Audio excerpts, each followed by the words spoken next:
بسم اللہ الرحمن الرحیم۔ پارہ نمبر 28 کا خلاصہ پیش خدمت ہے۔ اس پارہ نمبر 28 میں اللہ رب العزت نے جو مضامین ارشاد فرمائے ہیں، اختصار کے ساتھ ان کا کچھ تذکرہ کیا جاتا ہے۔ جو سورت شروع ہو رہی ہے، یہ سورت ہے، اس کا نام المجادلہ اور مجادلہ جدل سے ہے، جدال۔ اس کا مطلب ہوتا ہے کسی بات پر بحث کرنا، جھگڑا کرنے کے معنی میں بھی آتا ہے اور بحث کے معنی میں بھی آتا ہے، اور یہاں بحث کے معنی میں ہے۔ اور اس کا نام المجادلہ اس نسبت سے ہے کہ ایک خاتون ہیں حضرت خولہ بنت ثعلبہ، انہوں نے نبی کریم صلی اللہ علیہ وسلم سے ایک معاملے پر بحث کی تھی۔ اللہ رب العزت نے اس بحث کو چونکہ یہاں بیان فرمایا ہے، اسی لیے اس نسبت سے اس کا نام المجادلہ ہے۔ دیکھیے پہلی آیت ہے، قد سمع اللہ قول التی تجادلک، یہ تجادلک وہی مجادلہ ہے۔ وتشتکی الی اللہ، ہوا یہ تھا کہ حضرت خولہ بنت ثعلبہ ایک خاتون ہیں اور صحابیہ ہیں، بڑی عمر کی خاتون ہیں۔ ان کے خاوند نے انہیں ایسے الفاظ کہے کہ عرب کے معاشرے میں اس سے قطعی طلاق مراد ہوتی تھی۔ زہار کہا جاتا ہے اس کو، زہار کرنا اپنی بیوی سے، یعنی بیوی کو اپنی ماں سے ایک طرح سے تشبیہ دینا۔ تو اہل عرب کے ہاں یہ تھا کہ اگر کسی نے زہار کیا اور بیوی کو ماں سے تشبیہ دی تو یہ تو حرام ہو گئی، بالکل حرام، قطعی حرام۔ اور اس میں یہ تھا کہ اگر ویسے کوئی طلاق کے الفاظ کہیں تو شاید کہیں رجوع کی گنجائش بنتی ہو، اس میں تو قطعی اور ابدی کبھی کوئی رجوع کی گنجائش نہیں۔ ان کے خاوند نے انہیں طلاق دی اور طلاق نے اظہار کے الفاظ کہے۔ یہ حضور علیہ السلام کے پاس آئیں، آ کر انہوں نے سارا واقعہ بیان فرمایا۔ تو حضور علیہ السلام نے فرمایا کہ عرب کے معاشرے کے مطابق اور ابھی تک کی جو مروجہ تعلیم ہے اور جو حکم ہے اس کے مطابق تو آپ کا رشتہ ختم ہو گیا، آپ کو طلاق ہو گئی۔ تو وہ کہنے لگی کہ اللہ کے نبی، اب بتائیے نا، میں بڑھاپے کے اندر بوڑھی عورت، تو میں کہاں جاؤں گی اس عمر کے اندر؟ اگر خاوند مجھے چھوڑ دیتا ہے اور مجھے طلاق ہو جاتی ہے تو حضور علیہ السلام نے فرمایا کہ اب میں مزید کیا کہہ سکتا ہوں، ابھی تک اللہ تعالیٰ کی طرف سے مزید کوئی اس بارے میں حکم نازل نہیں ہوا۔ وہ کہنے لگی، ظاہر بڑا جب انسان بڑی عمر میں ہو جاتا ہے تو تھوڑا سا کہیں چڑچڑا پن بھی آ جاتا ہے۔ اس پر وہ حضور علیہ السلام سے بحث کرنے لگیں، اچھا صبح و شام ویسے تو بڑی وحی آپ پہ نازل ہوتی ہے، میری باری آئی تو وحی کوئی نہیں ہے۔ تو اس طرح الفاظ وہ کہہ رہی تھی، اور پھر بالآخر اس نے آسمان کی طرف رخ کیا اور کہنے لگی کہ اللہ، میں آپ ہی کے حضور اپنا شکوہ اور اپنی شکایت پیش کرتی ہوں، میرا مسئلہ حل فرمائیے۔ یہاں پر جو چیز بیان کرنی ہے نا، وہ حکم بیان نہیں کرنا، وہ تو آپ تفصیل سے خود پڑھ لیجئے۔ یہاں پر اس عورت کا جو اللہ کے سامنے اپنے آپ کو پیش کرنا تھا نا، وہ اللہ کو پسند آیا، اتنا پسند آیا کہ ابھی یہ گفتگو چل رہی ہے حضور علیہ السلام اور حضرت خولہ بنت ثعلبہ کے درمیان۔ اللہ کی طرف سے حضور علیہ السلام پہ وحی نازل ہونا شروع ہو گئی۔ قد سمع اللہ قول التی تجادلک فی زوجہا، یہ عورت جو اپنے خاوند کے بارے میں آپ سے بحث کر رہی ہے، یعنی ابھی گفتگو چل رہی ہے، تو اللہ رب العزت نے اس کی گفتگو بھی سن لی۔ وتشتکی الی اللہ، اور یہ جو شکایت اللہ کے سامنے کر رہی ہے، شکوہ کر رہی ہے، اللہ نے وہ شکایت اور شکوہ بھی سن لیا۔ واللہ یسمع تحاورکما، اور اللہ تعالیٰ تم دونوں کی گفتگو جو ہے وہ ساری کی ساری سن رہے ہیں۔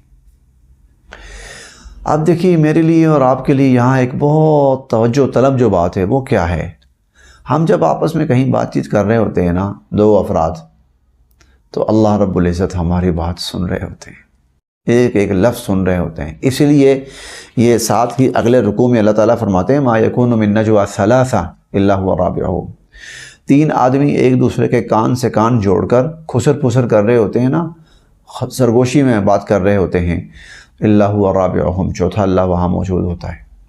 اور ولا خمسۃ الا هو سادسهم، 5 آپس میں ایک دوسرے سے سرگوشیاں کر رہے ہوں نا سر جوڑ کر، الا هو سادسهم، چھٹا اللہ ہوتا ہے، ولا ادنی من ذلك ولا اکثر الا هو معهم، اس سے کم ہوں اس سے زیادہ ہوں، اللہ ہر جگہ موجود ہوتا ہے۔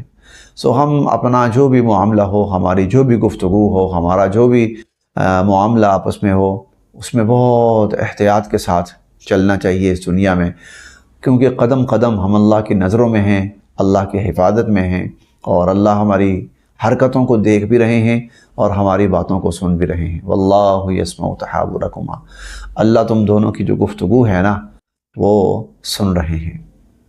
اسی وقت وحی نازل ہونا شروع ہوئی، اور پھر یہ بھی ہے کہ بندہ سچے دل سے اللہ کی طرف جب رجوع ہونا اور متوجہ ہو تو اللہ پاک بڑی جلدی جواب بھی دیتے ہیں اور مشکل کو حل بھی فرماتے ہیں۔ اس پارے کے مضامین میں سے ایک مضمون وہ سورۃ الحشر ہے، اور سورہ الحشر کے اندر یہود کا ایک قبیلہ بنو نذیر جو تھا اس کی جلا وطنی کا تذکرہ ہے کہ حضور صلی اللہ علیہ وسلم نے ان کو مدینہ سے نکالا۔ یہود یہاں پر صدیوں سے آباد تھے، اور ان کے پنجے بڑے مضبوط تھے، اور ان کے پاؤں بڑی مضبوطی سے جمے ہوئے تھے، ان کا اثر رسوخ بڑا تھا، اور انہوں نے معاشی اور حفاظتی دونوں اعتبار سے اتنا مضبوط نیٹ ورک قائم کیا ہوا تھا کہ ان کا اپنا دعویٰ یہ تھا، یہ سورہ حشر کے اندر اللہ تعالیٰ فرماتے ہیں کہ وَظَنُّوا أَنَّهُمْ مَانِعَتُهُمْ حُصُونُهُمْ مِنَ اللَّهِ، ان کا اپنا دعویٰ یہ تھا کہ ہمارا جو سیکیورٹی سسٹم ہے اور حفاظتی نظام ہے اس کو تو اللہ بھی کچھ نہیں کر سکتا، اللہ بھی ہمارے مقابلے پہ آئے گا تو اللہ بھی ہمیں ہمارے اس حفاظتی حصار سے نہیں نکال سکتا۔ اللہ رب العزت نے وہ حفاظتی حصار توڑا، اللہ رب العزت نے مسلمانوں کو ان یہود پر فتح عطا فرمائی، حضور صلی اللہ علیہ وسلم نے ان یہود کو مدینہ منورہ سے نکالا، پورے کے پورے قبیلے کو حضور صلی اللہ علیہ وسلم نے وہاں سے نکالا، اور جب نکالا تو اللہ تعالیٰ فرماتے ہیں کہ ان کی حفاظتی طاقتیں، حفاظتی حصار، ان کی سیکیورٹی، ان کے قلعے ان کے کسی کام نہیں آ سکے۔ یہ منظر 1400 سال پہلے کا ہے، لیکن انتہائی حیران کن بات یہ ہے، انتہائی عجیب بات یہ ہے، 1400 سال کے بعد اللہ رب العزت نے ایک دفعہ پھر یہ منظر دکھایا۔ ابھی یہ پچھلے سال کی بات ہے کہ جب فلسطینی مجاہدین نے اسرائیل پر یعنی یہود پر حملہ کیا تھا، اور یہ وہ وقت تھا کہ جب یہود پوری دنیا کو یہ باور کرا رہا تھا کہ دنیا کا جدید ترین حفاظتی نظام جو ہے وہ میرے پاس ہے، دنیا کا جدید ترین دفاعی نظام وہ ہمارے پاس ہے۔ چنانچہ کوئی 2-4 نہیں اربوں ڈالرز کے معاہدے ہو رہے تھے دنیا کے ساتھ کہ جدید ترین حفاظتی نظام وہ ہمارے پاس ہے۔ چند نہتے مسلمان، اللہ رب العزت نے وہی منظر دوبارہ دکھایا، وہ اٹھے اور انہوں نے اس اتنے حفاظتی حصار اور نظام کو وہ مکڑی کے جالے کی طرح اٹھا کے پر پھینک دیا۔ وَتِلْكَ الْأَيَّامُ نُدَاوِلُهَا بَيْنَ النَّاسِ، اللہ انسانوں کو یہ دن دکھاتے ہوتے ہیں۔ 1400 سال پہلے بھی یہی منظر ہوا تھا، 1400 سال بعد بھی یہ منظر۔ چڑیا پر نہیں مار سکتی، یہ دعوے کرنے والے وہ منہ چھپاتے پھر رہے تھے جب چند نہتے مسلمانوں نے، سرپھرے مسلمانوں نے، سرفروش مسلمانوں نے اور مجاہدین نے یہود کے اس سارے حفاظتی نظام کو توڑ پھوڑ کر تہس نہس کر کے رکھ دیا۔ اسی طرح اس پارے کے اندر اسلام کے نظام معیشت کی ایک بہت بڑی بنیاد بیان ہوئی ہے۔ اسلام کا نظام معیشت کیا ہے؟ اور نظام معیشت یہ ہے کہ یہ جو مال ہے، سرمایہ ہے، یہ پورے معاشرے میں سرکولیٹ کرنا چاہیے۔ اس کے فوائد اور اس کے اثرات ہر شخص تک پہنچنے چاہیے۔ چنانچہ اللہ رب العزت نے اس لیے زکوٰۃ کا نظام قائم کیا کہ جن کے پاس تو ہے وہ نکالیں اور نکال کر غربا میں تقسیم کریں۔ صدقات کی تلقین کی اور عطیات اور صدقات اور سخاوت، تاکہ جن کے پاس ہے وہ اپنا مال نکالیں اور غربا کو دیں۔ بیت المال قائم کیا، اس لیے قائم کیا کہ جو غریب نادار لوگ ہیں وہ مستفید ہوں اور ان کا چولہا بھی جلتا رہے۔ قربانی کو دیکھ لیجیے، قربانی کے ایام کے اندر دنیا میں سب سے زیادہ جو سرمایہ ہے وہ سرکولیٹ کرتا ہے، وہ پورے معاشرے کے اندر، معاشرے کا ہر فرد اس سے مستفید ہوتا ہے۔ اللہ رب العزت نے یہاں پر سورہ الحشر کے اندر اسلامی نظام معیشت کی یہ خوبی بیان فرمائی کہ کئی لا یکون دولتم بین الاغنیاء منکم، کہ جو مال ہے وہ چند ہاتھوں کے اندر منجمد اور مرتکز ہو کر نہیں رہنا چاہیے، بلکہ وہ پورے معاشرے کے اندر سرکولیٹ کرنا چاہیے۔ یوں سمجھیے کہ اسلام کی تعلیم کے مطابق معیشت کو، مال کو اور سرمایہ کو معاشرے کے اندر وہی حیثیت حاصل ہے جو انسانی جسم کے اندر خون کو حاصل ہے۔ خون پوری باڈی کے اندر سرکولیٹ کرتا رہے تو اس سے انسان بالکل ٹھیک رہتا ہے، باڈی بالکل صحیح رہتی ہے، سلامت رہتی ہے، سارے اعضاء صحیح کام کرتے رہتے ہیں۔ لیکن اگر خدا نخواستہ یہ خون جسم کے کسی ایک حصے کے اندر جمنا شروع ہو جائے اور رکنا شروع ہو جائے تو اس کا نتیجہ بدترین بیماریاں بھی ہیں اور موت بھی ہے۔ اسی طرح جب مال معاشرے کے اندر چلتا ہے، پھیلتا ہے، سرکولیٹ کرتا ہے تو پھر اس سے معاشرے کے تمام افراد مستفید ہوتے ہیں اور معاشرہ بالکل صحیح معنوں میں قائم دائم رہتا ہے۔ لیکن خدا نخواستہ اگر یہ جو مال ہے یہ معاشرے کے چند افراد کے ہاتھوں میں مرتکز ہو کر رہ جائے تو پھر معاشرے کے اندر بدترین خرابیاں پیدا ہوتی ہیں، جس کی ایک بہت بڑی مثال آج ہم دنیا کے اندر دیکھ رہے ہیں۔ چند افراد وہ تو ٹاپ 10 کے ٹائٹل لے کر بیٹھے ہوئے ہیں کہ دنیا کا مال اور ہم نے اکٹھا کرنا ہے اور دنیا کی معیشت پر ہمارا قبضہ ہو اور وسائل ہمارے ہاتھ میں ہوں۔ اس کا نتیجہ دنیا کے اندر بہت ہی زیادہ غیر منصفانہ تقسیم، معاشی تقسیم وہ جنم لے چکی ہے۔ اسی طرح اس پارے کے مضامین میں سے یہ سورہ الممتحنہ ہے، اور سورہ الممتحنہ میں اللہ رب العزت ایمان والوں کو حضرت ابراہیم علیہ السلام کے اسوہ حسنہ کی تلقین کر رہے ہیں۔ اور اس پارے کے پہلے رکوع میں، اس سورت کے پہلے رکوع میں 2 جگہ یہ تلقین کی ہے۔ اصل میں ہوا اس طرح سے تھا کہ ایک صحابی نے فتح مکہ کے موقع پر کفار کو وہ اطلاع پہنچانے کی کوشش کی جو مسلمانوں کی جنگی حکمت عملی سے متعلق تھی۔ دوسرے لفظوں میں جنگی راز فاش ہوا۔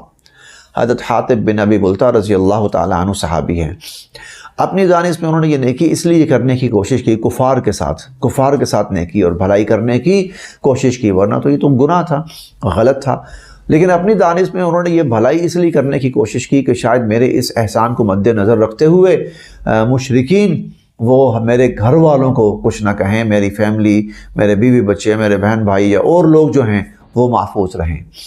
اللہ رب العزت نے اس سارے واقعے کو ظاہر بھی فرمایا، اور وہ خاتون جس کو خط دیا گیا اور وہ خط لے کے جا رہی تھی برآمد بھی ہو گیا، اور یہ بات دشمن اور کفار تک نہیں پہنچ پائی، لیکن حضور علیہ السلام کو بذریعہ وحی اللہ نے بتا دی۔ تو پھر یہاں اللہ تعالیٰ نے وہ منظر بیان فرما کر ابراہیم علیہ السلام کا اسوہ حسنہ مسلمانوں کے سامنے رکھا اور فرمایا قد کانت لکم اسوۃ حسنۃ فی ابراہیم والذین معہ، ابراہیم علیہ السلام اور ان کے ساتھی جو ہیں ان کی زندگی کے اندر اور ان کے طرز عمل میں تمہارے لیے بہترین مثال اور نمونہ موجود ہے۔ حضرت ابراہیم علیہ السلام کی مثال کیا تھی؟ اللہ کے دین کا جب معاملہ آیا اور ماں باپ دین قبول کرنے کو تیار نہیں ہوئے، ماں باپ کو چھوڑ دیا، اہل علاقہ کو چھوڑ دیا، گھر بار کو چھوڑ دیا اور اپنا ملک سب چھوڑ دیا۔ انی مہاجر الی ربی، فرمایا میں ہجرت کر کے یہاں سے جا رہا ہوں، سب چھوڑ دیا، سب قربان کر دیا۔ جب اللہ کا دین آیا، اللہ کے دین کی بات آئی، اللہ کے حکم کی بات آئی، تو پھر انہوں نے اللہ کے دین اور اللہ کے حکم کو ترجیح دی، اپنے گھر والوں کو ترجیح نہیں دی۔ تو اللہ تعالیٰ نے دو جگہ پر یہاں پر قد کان لکم اسوۃ اور لقد کان لکم فیہم اسوۃ، دو جگہ ابراہیم علیہ السلام کی اسوہ حسنہ اس کو بیان کر کے پیغام یہ دیا مجھے بھی اور آپ کو بھی، جب اللہ کا دین آئے تو پھر کوئی بہن بھائی درمیان میں رکاوٹ نہیں بننا چاہیے، کوئی بیوی بچے، کوئی ماں باپ، کوئی رشتہ دار، یہ رکاوٹ نہیں بننے چاہیے۔ اسی طرح اس سورہ ممتحنہ کے بعد ایک سورت ہے سورہ الصف۔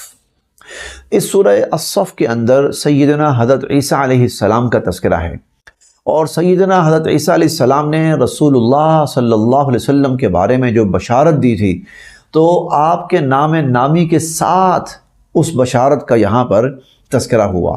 چنانچہ اللہ تعالیٰ وہ اقوال نقل فرماتے ہیں کہ حضرت عیسیٰ علیہ السلام کہنے لگے یا بنی اسرائیل، اے بنی اسرائیل، انی رسول اللہ علیکم مصدقا لما بین یدی من التورات، کہ میں تمہارے پاس اللہ کا رسول بن کے آیا ہوں، اور تمہارے پاس جو تورات موجود ہے میں اس کی تائید و تصدیق کرتا ہوں، اور ومبشراً، اور اس کے ساتھ ساتھ میں خوشخبری سنانے والا بن کر آیا ہوں، برسول، ایک ایسے رسول کی، یأتی من بعدی، جو میرے بعد آئیں گے، اسمہ احمد، اور ان کا نام ہوگا احمد صلی اللہ علیہ وسلم، صلی اللہ علیہ وسلم، صلی اللہ علیہ وسلم، تو ان کا یہ نام ہوگا۔ اللہ رب العزت نے اس سورہ مبارکہ میں حضرت عیسیٰ علیہ السلام کی وہ جو بشارت اور خوشخبری ہے حضور علیہ السلام کے لیے، اور نام لے کر ہے، اس کا یہاں پر تذکرہ فرمایا۔ اسی طرح اس پارے کے مضامین میں سے 28ویں پارے کے مضامین میں سے چھوٹی چھوٹی صورتیں ہیں، تو ایک صورت ہے سورہ الجمعہ۔ اچھا، اس کا جو نام ہے الجمعہ وہی بتا رہا ہے کہ اس کے اندر جمعے کے احکامات کے حوالے سے اللہ رب العزت گفتگو فرمائیں گے۔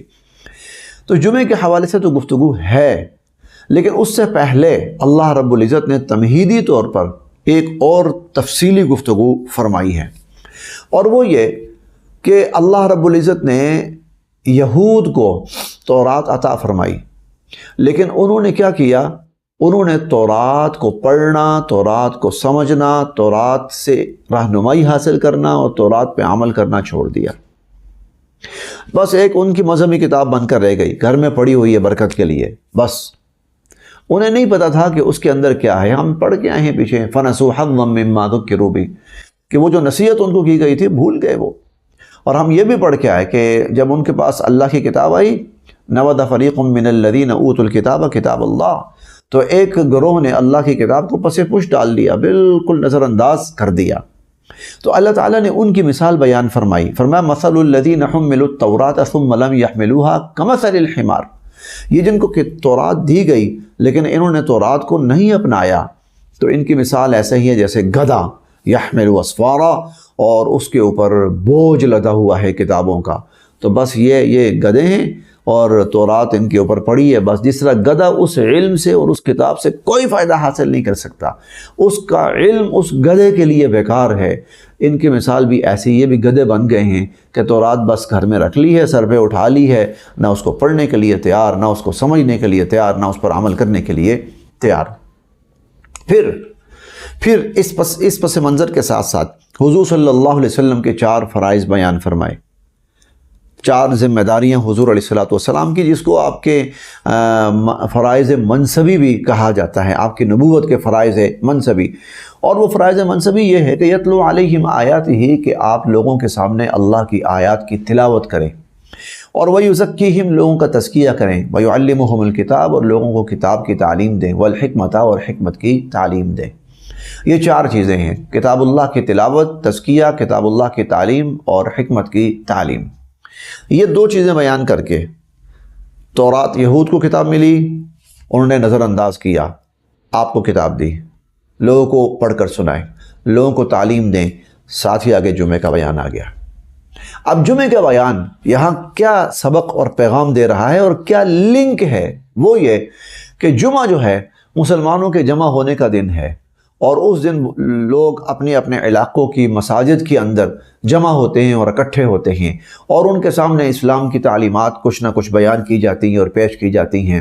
لہٰذا جب جمعے کا دن ہو اور پورے ملک کے اندر اور پوری اسلامی ریاستوں کے اندر مسلمان نماز جمعہ کے لیے مسجد میں آئیں، تو جو جمعہ پڑھانے والے ہوں، خطیب صاحب ہوں، تو وہ ان کے سامنے اللہ کا قرآن پیش کریں۔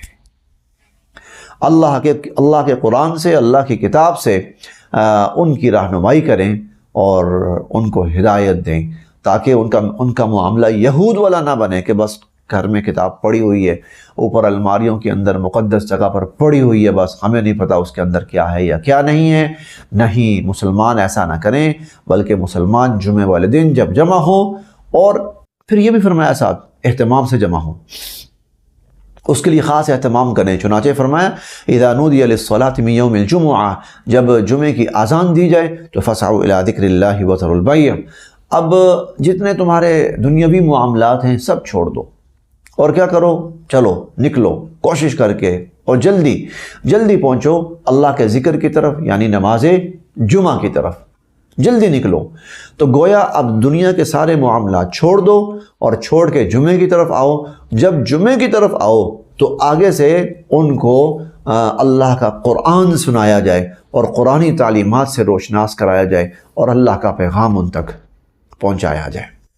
اسی طرح اس 28ویں پارے کے مضامین میں سے ایک اہم مضمون ہے، اور یہ صورت ہے پوری الطلاق کے نام سے۔ طلاق وہ عمل کہ جس سے میاں بیوی کا رشتہ اور تعلق ختم ہو جاتا ہے۔ اللہ رب العزت نے اس سورہ مبارکہ میں طلاق اور طلاق کے بعد کے احکامات کو تفصیلاً بیان فرمایا ہے، اور اس میں جو ایک بات اللہ رب العزت نے جس پر کافی زور دیا ہے اور تاکیداً بیان کیا ہے وہ یہ ہے کہ جب کوئی شخص کسی عورت کو طلاق دینے لگے تو اس چیز کو مد نظر رکھے کہ اس سے عورت کی جو عدت ہے وہ متاثر نہ ہو، اور اس کی عدت کو مد نظر رکھ کر طلاق دینی چاہیے۔ اس کا کیا مطلب ہے کہ عدت کو مد نظر رکھ کر؟ دیکھیں، اسلام کے نقطہ نظر سے عورت کی جو عدت ہے وہ یہ ہے کہ جب 3 دفعہ عورت کو جو ماہانہ ایام ہیں وہ آئیں اور گزر جائیں تو عدت پوری ہو جاتی ہے۔ احتیاطاً اس کے لیے کوئی 3 ماہ کا تذکرہ بھی کیا جاتا ہے، اور بعض صورتوں میں یہ 3 ماہ بھی ہے۔ اگر کسی خاتون کو ایام کا آنا بند ہو چکا ہے، آتے ہی نہیں ہیں، یا کچھ اس قسم کی صورتحال ہے تو اس کے لیے واقعتاً 3 ماہ ہی ہیں۔ لیکن جو خاتون صحت مند ہے اور وہ ان مراحل سے گزر رہی ہے تو اس کے لیے جو عدت ہے وہ 3 ایام ہیں، یہ والے جو ماہانہ ایام ہوتے ہیں یہ 3 ہیں۔ تو اس کا اللہ تعالیٰ فرماتے ہیں کہ جب عورت کو طلاق دو تو پھر اس حیثیت سے اور اس لحاظ سے دو کہ بس اس کے صرف 3 ہی اس طرح کے ایام بنے، 3 دفعہ اس کو یہ ایام آ جائیں۔ اس کے لیے ضروری ہے کہ جب عورت پاکی کی حالت میں ہے اس وقت اس کو طلاق دی جائے۔ جب پاکی کی حالت کے اندر ہے تو پہلا مرحلہ آئے گا، پھر دوسرا آئے گا، پھر تیسرا آئے گا۔ اس سے یہ ہوگا کہ عورت کی جو عدت ہے وہ جلد از جلد مکمل ہو جائے گی۔ لیکن اگر کوئی شخص ان ناپاکی کے ایام میں عورت کو طلاق دیتا ہے، اس کا نقصان کیا ہوگا؟ پہلی دفعہ پاکی کے ایام آئیں گے، گزریں گے، پھر اس کے بعد وہ ایام آئیں گے۔ اب وہ پہلا مرحلہ شروع ہو رہا ہے، 3 مراحل ہونے، پہلا مرحلہ، تو اس سے عورت کی جو عدت ہے وہ طویل ہو جائے گی۔ اس لیے اللہ رب العزت یہاں پر یہ ایک تلقین فرما رہے ہیں کہ جب عورت کو طلاق دو تو اس کی عدت کو مد نظر رکھ کر۔ اس سے ایک بات ہمیں اور بھی سمجھ میں آتی ہے، اور وہ یہ ہے کہ طلاق جو ہے وہ اندھا دھند نہیں دینی چاہیے، بس جذبات میں آ گیا طلاق دے دی، غصے میں آ گیا طلاق دے دی، نہیں، بلکہ طلاق تو ایسا عمل ہے جس کو سوچ سمجھ کر اور وقت کو مد نظر رکھ کر دینا چاہیے۔ اگر اس ترتیب کو ہم سامنے رکھ لیں تو ہمارے معاشرے میں شاید 90% جو طلاقیں ہو رہی ہیں وہ ختم ہو جائے سلسلہ، کیونکہ جذبات میں آ کر دے دیجیے، اب کیا کروں، غصے میں آ کر دے دیجیے، اب کیا کروں۔ تو اللہ رب العزت نے بڑی حکمت کے ساتھ ہمیں یہ بات سمجھائی ہے، اور اس حکمت کا فائدہ ایک یہ ہے کہ طلاق کا جو کی شرح ہے وہ خود بخود کم ہو جائے گی اور طلاق کی نوبت ختم ہو جائے گی۔ اسی طرح اس 28ویں پارے کے مضامین میں سے ایک مضمون صورت ہے سورہ التحریم۔ التحریم کا مطلب ہے تحریم حرام قرار دینا، حرام قرار دینا۔ اس کا نام التحریم اس لیے ہے کہ اس کی ابتدائی آیات میں رسول اللہ صلی اللہ علیہ وسلم کی ایک قسم کا ذکر ہے، اور اس میں آپ نے ایک حلال چیز کو اپنے اوپر حرام کر لیا تھا۔ اختصار کے ساتھ اس واقعے کا تذکرہ کچھ یوں ہے کہ ایک موقع پر حضور علیہ الصلوۃ والسلام نے قسم کھائی، اللہ کی قسم، کہ آئندہ میں یہ فلاں چیز استعمال نہیں کروں گا۔ جب اللہ کی قسم کھا کر کسی چیز سے بچنے کا تذکرہ ہو کہ میں یہ چیز نہیں لوں گا، آئندہ میں یہ چیز استعمال نہیں کروں گا، اور اللہ کی قسم کھائی جائے، تو پھر وہ صرف احتیاط نہیں رہتی بلکہ وہ تو حلال اور حرام کا معاملہ بن جاتا ہے۔ اب اس شخص کے لیے یہ چیز استعمال کرنا جائز ہی نہ رہا بلکہ حرام ہو گیا اس پر، کیونکہ اس نے اللہ کی قسم کھائی ہے اس کے اوپر۔ ایک ہے ویسے کہنا کہ آئندہ سے میں یہ چیز نہیں کھاؤں گا، اس کا حکم اور ہے۔ ایک یہ ہے کہ اللہ کی قسم آئندہ سے میں یہ چیز نہیں کھاؤں گا، اس کا حکم اور ہے۔ اب یہ چیز حرام ہو گئی ہے۔ حضور علیہ الصلوۃ والسلام نے شہد کے بارے میں یہ قسم کھائی کہ اللہ کی قسم آئندہ میں شہد نہیں کھاؤں گا، گویا آپ نے شہد کو اپنے اوپر حرام کر لیا۔ اس پر اللہ رب العزت کی طرف سے یہ آیات نازل ہوئیں، یا ایھا النبی لم تحرم ما احل اللہ لک، اے نبی علیہ الصلوۃ والسلام، جس چیز کو اللہ رب العزت نے آپ کے لیے حلال کیا ہے، آپ اسے اپنے اوپر کیوں حرام کر رہے ہیں؟ آپ اس کو اپنے اوپر کیوں حرام کر رہے ہیں؟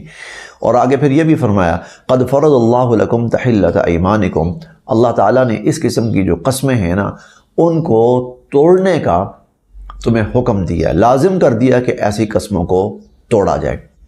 اب یہاں دو تین باتیں ہمیں سمجھ میں آتی ہیں۔ پہلی بات تو یہ ہے، حلال اور حرام کا ابتدائی جو اختیار ہے وہ اللہ رب العزت کی ذات کا ہے۔ اللہ تعالیٰ جب کسی چیز کو حلال قرار دے دیں پھر اسے کوئی حرام قرار نہیں دے سکتا، اور اللہ تعالیٰ جب کسی چیز کو حرام قرار دے دیں تو پھر اسے کوئی حلال قرار نہیں دے سکتا۔ ایک حلال چیز حضور علیہ الصلوۃ والسلام نے اسے اپنے اوپر حرام قرار دیا تو اللہ تعالیٰ نے فرمایا کیوں؟ تو اللہ نے حلال قرار دیا، اور جس کو اللہ نے حلال قرار دیا تو پھر آپ بھی اس کو حرام قرار نہیں دے سکتے۔ تو پہلی بات تو یہ سمجھ آئی کہ حلال اور حرام کا اولین جو اختیار ہے وہ اللہ رب العزت کا ہے، اور جس کو اللہ حلال قرار دے دیں اسے کوئی حرام قرار نہیں دے سکتا۔ اور دوسرا یہ ہے کہ جب اللہ رب العزت کے نام کی قسم کھا کر، اللہ کے نام کی قسم کھا کر کسی چیز کے کرنے یا نہ کرنے کا تذکرہ کیا جائے تو پھر اس کی حیثیت عام نہیں رہتی، بلکہ اگر تو یہ قسم کھائیے کہ میں اللہ کی قسم یہ کام کروں گا تو وہ کام کرنا اس کے ذمہ لازم ہو گیا، اور اگر اللہ کی قسم کھا کے کہا کہ میں یہ کام نہیں کروں گا تو پھر اس کام سے بچنا اس کے لیے لازم ہو گیا۔ اب وہ کام حرام ہو گیا اس پر، اب وہ کام اس کے اوپر حرام ہو گیا۔ یہ دوسری بات۔ تیسری بات یہ، اگر انسان کوئی ایسی قسم کھا بیٹھے جو شرعی اعتبار سے غلط ہے تو اللہ رب العزت نے اس سورہ مبارکہ میں ہمیں یہ تلقین فرمائی کہ پھر ایسی قسم کا توڑنا اور توڑ کر اس قسم کا کفارہ ادا کرنا ضروری ہے۔ چنانچہ حضور علیہ الصلوۃ والسلام نے اس کے بعد اپنی قسم توڑی اور توڑ کر آپ نے اس کا کفارہ ادا کیا۔ مضامین اور بھی ہیں، اسی پر اکتفا کیا جاتا ہے۔ اللہ تعالی ہم سب کے لیے عمل کی راہیں آسان فرمائے۔